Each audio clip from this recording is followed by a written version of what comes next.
Bueno, para retomar el camino de lo que veníamos hablando, varios me han pedido hacer un pequeño resumen de tres cosas que se conectan en nuestras conversaciones.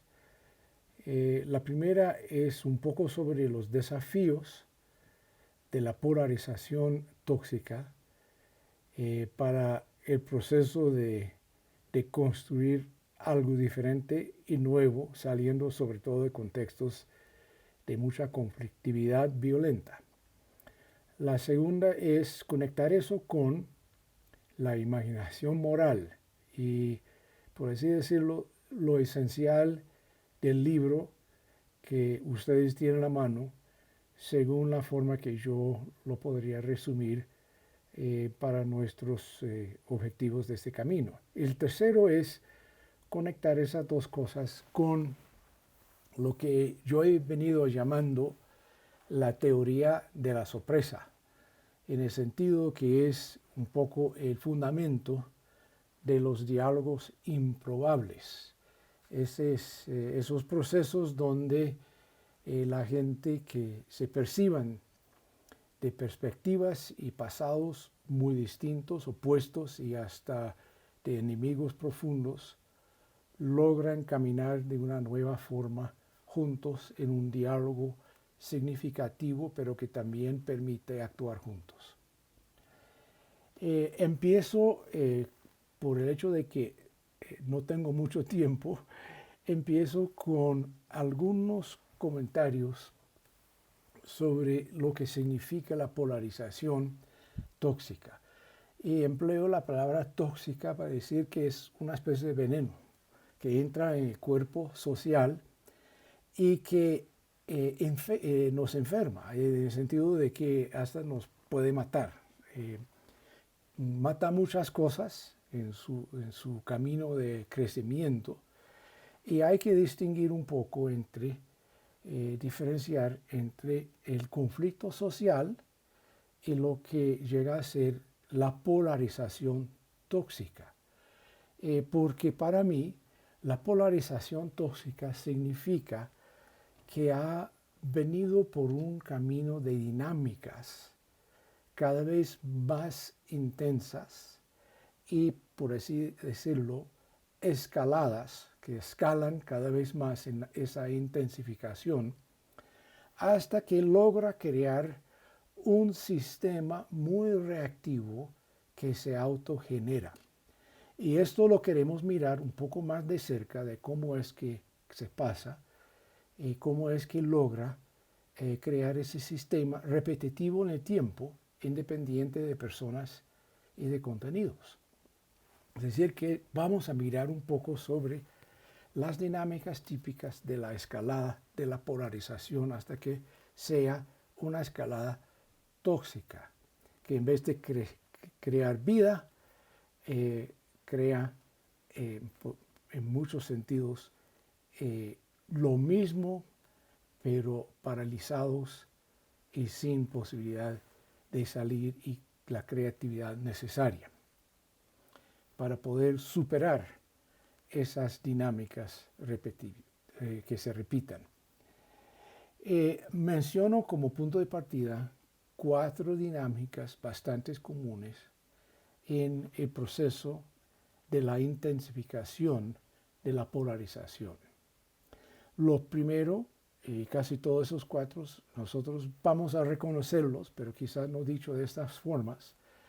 La primera dinámica es la de formación de grupos de identidad, sobre todo el fenómeno de empezar a verse en un mundo de ellos y nosotros, y sobre todo nosotros contra ellos y ellos contra nosotros. Ese proceso de formación de grupos viene con dinámicas específicas, que es que cuanta más se intensifica, más se nota que la amenaza del otro lado es una amenaza de sobrevivencia de nuestro grupo.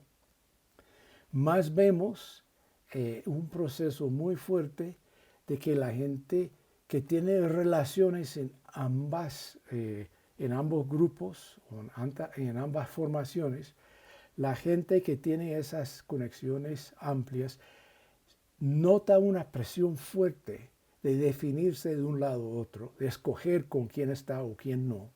Y a veces con preguntas tan claras como esta, ¿con quién estás? Y de qué lado te defines, etcétera. El tercero, que es que cuanto más intensificado, más se aumentan las voces más extremas de perspectivas sobre otros. Esos son dinámicas bastante comunes. Viene de mano con una segunda que es muy importante a partir de la formación de grupos, que es un proceso a veces paulatino, a veces sin haberlo notado cuando empezó, de deshumanizar al otro. No solamente al otro grupo, sino a otras personas que forman parte del grupo. Y parte de esa deshumanización es por el hecho de que en la formación creciente de polarización tenemos cada vez más contacto solo con los que están de acuerdo con nosotros y cada vez menos contacto directo con los y las personas que forman parte del otro grupo. Por lo tanto, dependemos mucho de la comunicación indirecta. Presumimos que entendemos qué es lo que han dicho, qué es lo que han hecho y qué es lo que nosotros vemos de ellos. Pero muy pocas veces hablamos directamente con ellos para ver cómo ha sido su perspectiva, su vida y su vivido. Eso es muy importante porque el crecimiento paso a paso, pero cada vez más acumulado, de deshumanizar, se nota a veces por cosas pequeñas y a veces por cosas grandes. Las pequeñas, por ejemplo, que hablamos rápido de ellos y de lo que ellos creen en términos muy generalizados, pero no hablamos mucho de lo específico. Y en desespecificar, a menudo saltamos a cosas que no son en su profundidad y sobre todo en su complejidad. Y lo grande deshumanizar significa que vemos en ellos una amenaza a nuestra sobrevivencia o nuestra forma de entender el mundo, a nuestra identidad como grupo y de que ellos lo que buscan es eliminarnos. Y por lo tanto, defendernos frente a ellos es un acto de sobrevivencia. Y en eso hay un proceso de cada vez más permitir la apertura a lo que podríamos llamar formas de violencia que deshumanizan al otro. La tercera dinámica grande es lo que podríamos llamar los cambios, las transformaciones de nuestras metas, de nuestros objetivos. Fíjense que si en un primer momento, en principio, en el conflicto, lo que buscamos es realizar algo concreto sobre algo deseado que nosotros tenemos. A menudo en la intensificación de la polarización, pasamos de la búsqueda de realizar nuestros intereses a buscar la forma de obstaculizar a que ellos realicen lo que ellos buscan. Es un cambio sutil en ese proceso, pero es muy importante. Es ver de que no perseguimos, por así decirlo, nuestros intereses, sino obstaculizamos a lo que ellos están haciendo. Y cuando todos los lados hacen lo mismo, lo que se crea es un sistema de obstaculizar, de acusar y de defender, pero no proponer.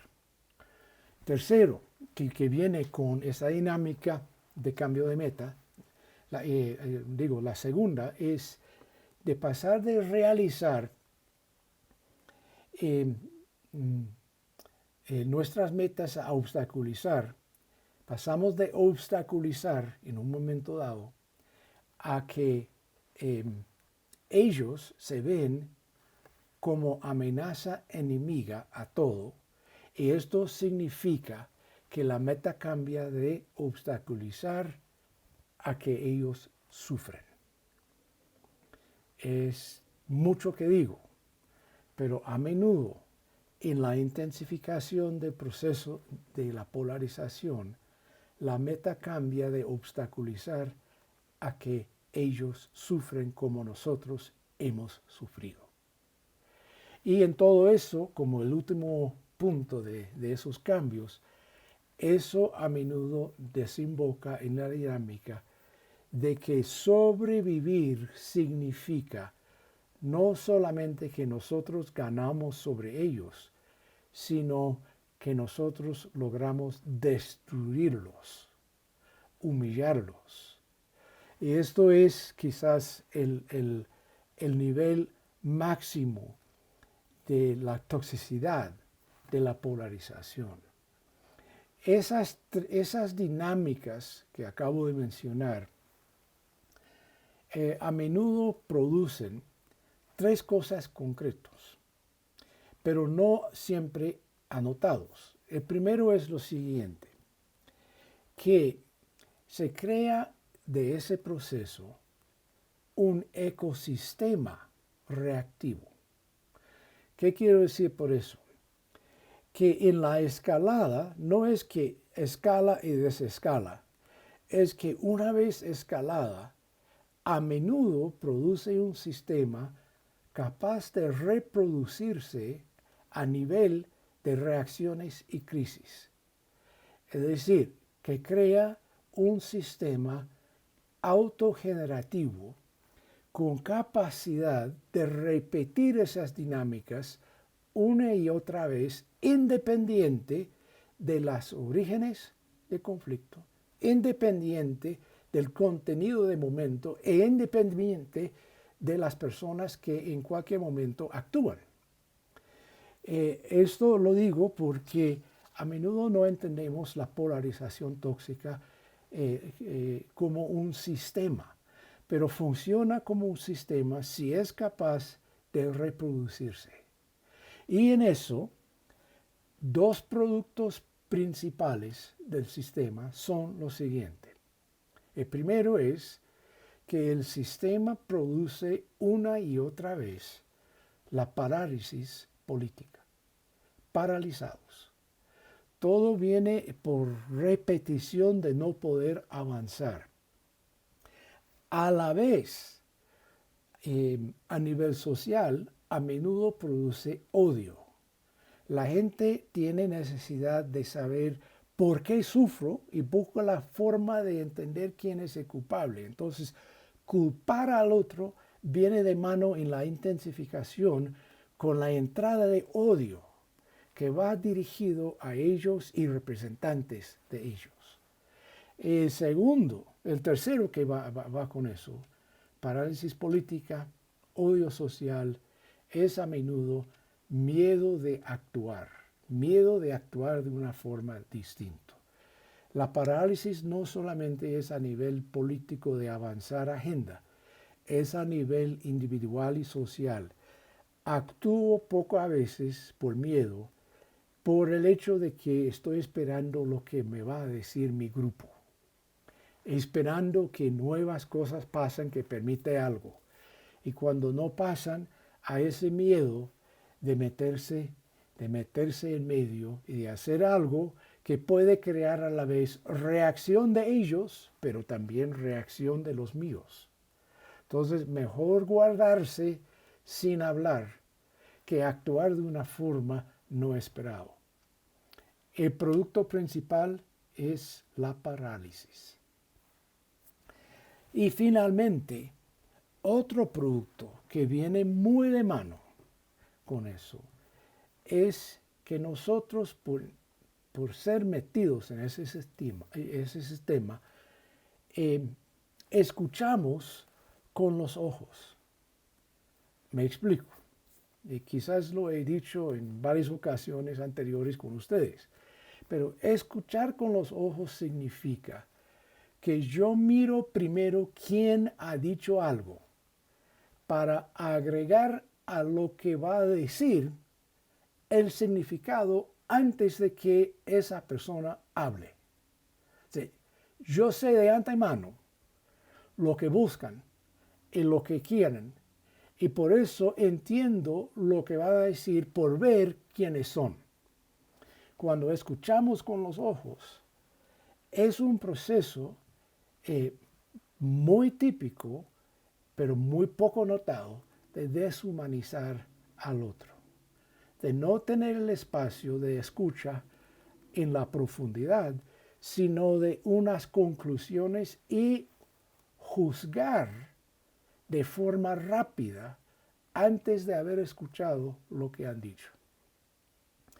Eso en su fondo significa que el sistema polarizado, tóxico, es capaz de matar la curiosidad.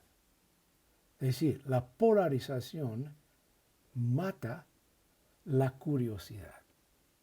Y es ahí que vemos, pues, los temas principales de por qué la polarización tóxica como sistema tiene unos desafíos tan importantes y tan repetitivos. Es un sistema altamente reactivo, un sistema que paraliza y un sistema que produce la incuriosidad. En todo esto significa que lo mismo se repite un año después de año, década tras década, si la polarización se mantiene a esa forma tóxica. Entonces la pregunta viene de mano, ¿cómo cambiamos esas dinámicas? ¿Cómo entramos en aquello? Ahí ya es donde entro, nomás con una explicación pequeñita, de un resumen de lo que podría significar la imaginación moral, que en el libro trato de explicar que eso viene por haber participado en y observado a gente metido en conflictos profundos, prolongados y violentos, en contextos variados de África, Latinoamérica, Asia y Norteamérica, y que he venido observando en esos lugares tan distintos qué hizo la chispa que ayudó a cambiar dinámicas, que sea a nivel local o a nivel medio o a nivel más nacional, en un lugar de ese contexto prolongado violento. Tuve como conclusión 4 observaciones de tipos de imaginación. La primera que vi en mucha de esa gente fue la conclusión, después de muchos años de haber vivido la violencia, de algo inesperado, casi sorprendente, de que en medio de entender lo que ha sido el impacto y la amenaza de la violencia, lograron entenderse, lograron verse como personas conectadas en una telaraña de relaciones que incluía a su enemigo. Es decir, cuando empezaban a entender de que no había forma de salir de las relaciones, tuvieron que replantear la posibilidad de que el futuro de sus nietos y sus nietas dependían en parte de la calidad de relación que iban a crear con los que temían o odian o se sintieron odiados por ellos. Es decir, verse involucrado en una telaraña que incluye al enemigo es un poco como la imaginación de abuela o abuelo en mi caso. Abuela en el sentido de que yo entiendo que en las décadas por venir, la forma que yo escojo actuar hoy con los que yo temo, con los que me amenazan, con los que yo no entiendo. Mi capacidad de encontrarme con lo que me da miedo es parte de lo que va a definir la calidad de interdependencia de mis nietos con sus nietos, nietas con nietas. Esa perspectiva lo llamaría la imaginación de interdependencia, de que en última instancia somos interdependientes. La segunda parte esencial de la imaginación moral fue la imaginación de la complejidad que uno afronta en esos contextos. Y son contextos muy complejos. Y como seres humanos tenemos varias formas de afrontar la complejidad. La más común es ignorarla, actuar como si no existiera, es decir, llegar rápido a una conclusión sobre quiénes son y quiénes somos y actuar rápidamente sobre asegurar nuestra sobrevivencia y asegurar la destrucción de ellos. Esa, en última instancia, es la receta de violencia. Desaparecen. Pero esa forma de afrontarse a la complejidad no respeta lo que es la complejidad.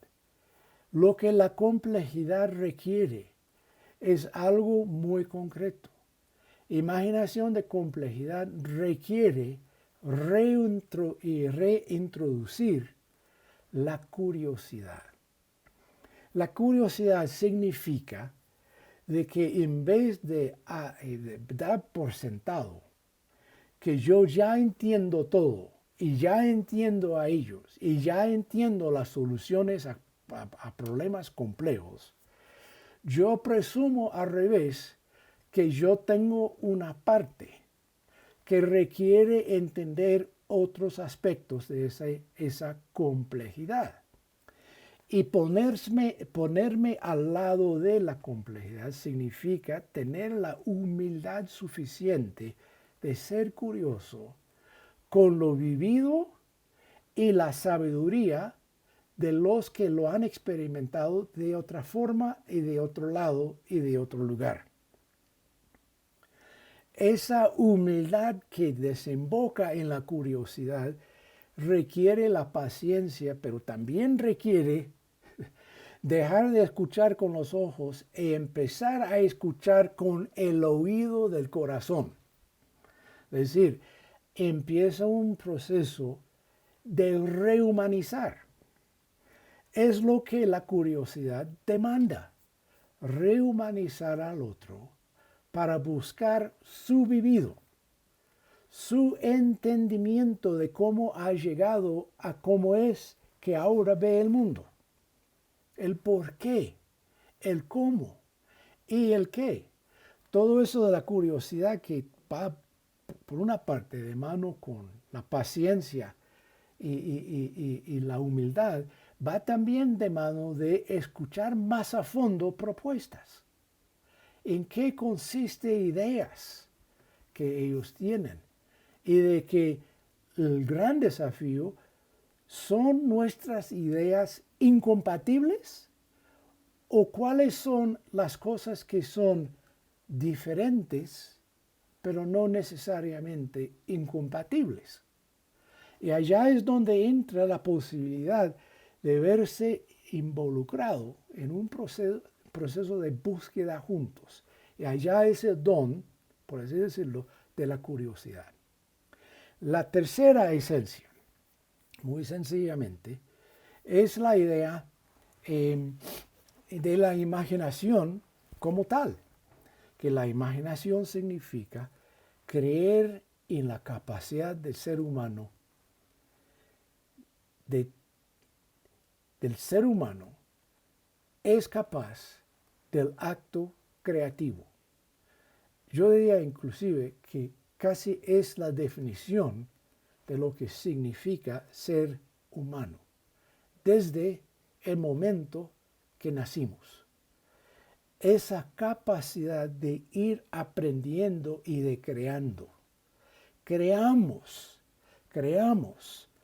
todos los días miles de cosas, ¿verdad? Que son respuestas a lo que nos viene. Pero también el acto creativo significa que el proceso de transformación en gran parte es casi como un proceso de artista, más que un proceso de técnico. El técnico entiende qué hay y cómo funciona y qué botón empuja. Pero el artista tiene que abrir ese espacio que es distinto, que es el espacio, es el de crear en ese momento algo que todavía no existe. Es el acto creativo. Traer a la existencia lo que todavía no existe. Y allá es el gran reto en muchos sentidos de esa imaginación, por así decirlo, de la creatividad. Somos capaces, enfrentados con un sistema que se repite una y otra vez, sin salidas que mejoran la vida, ¿verdad?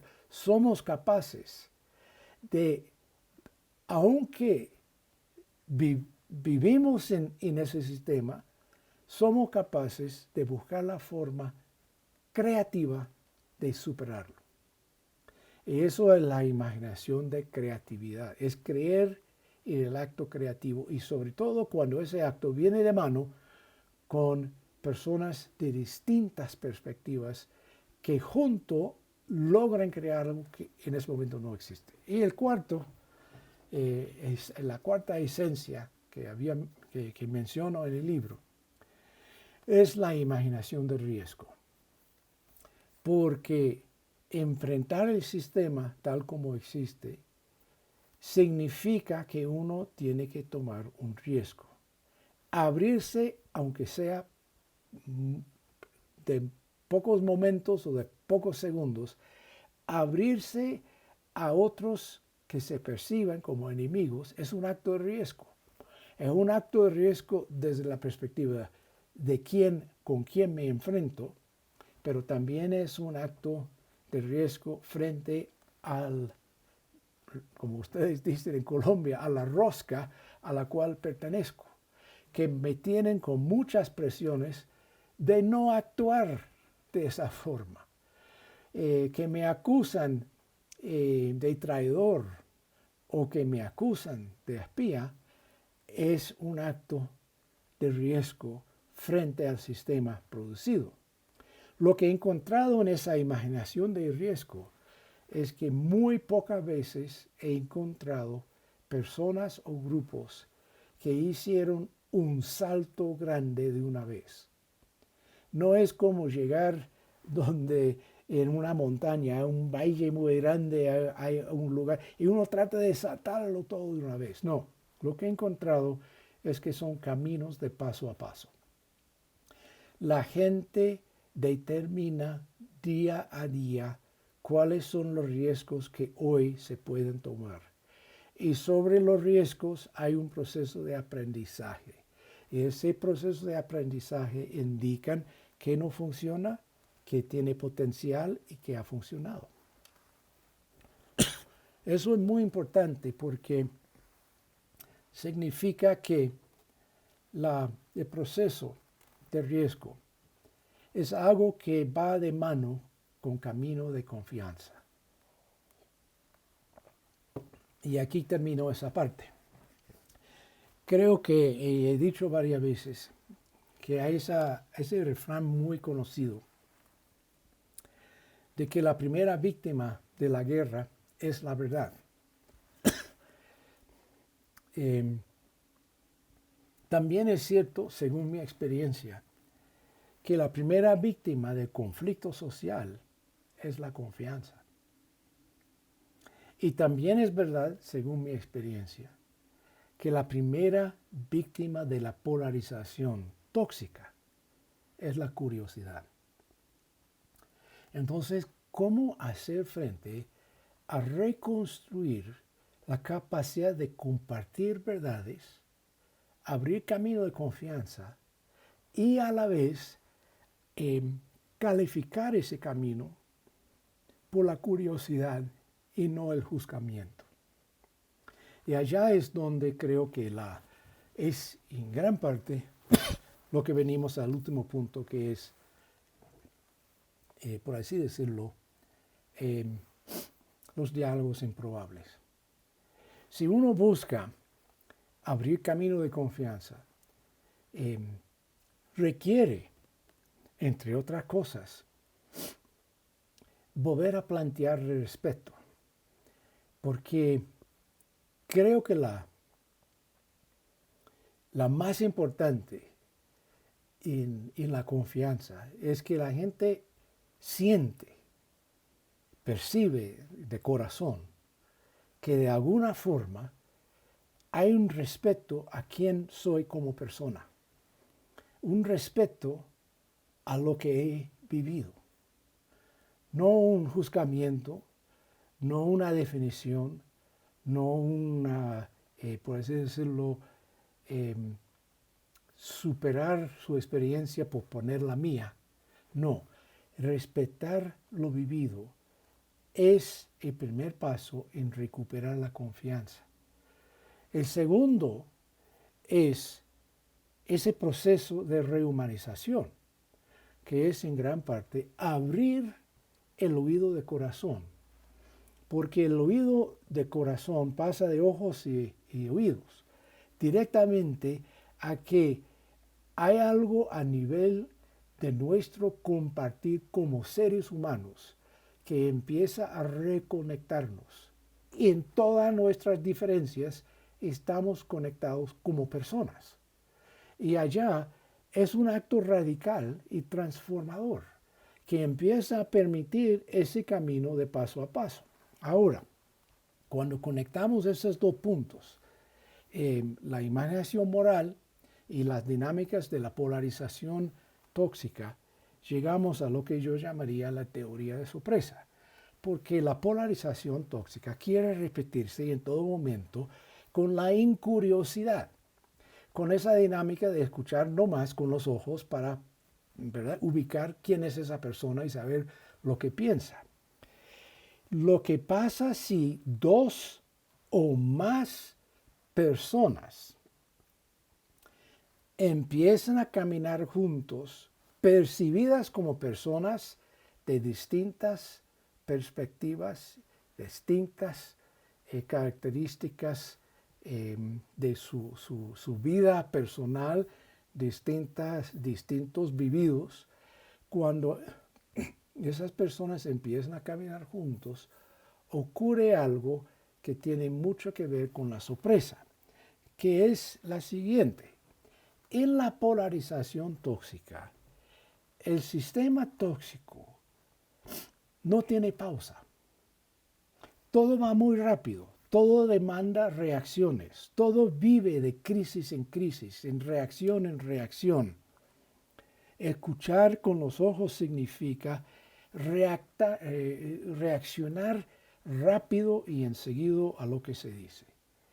Pero cuando dos o más personas aparecen delante de los ojos con propuestas juntos, percibidas como personas muy diferenciadas, distintas e inclusive de orillas totalmente opuestas, cuando esas personas proponen algo juntos, el sistema tiene que pausa.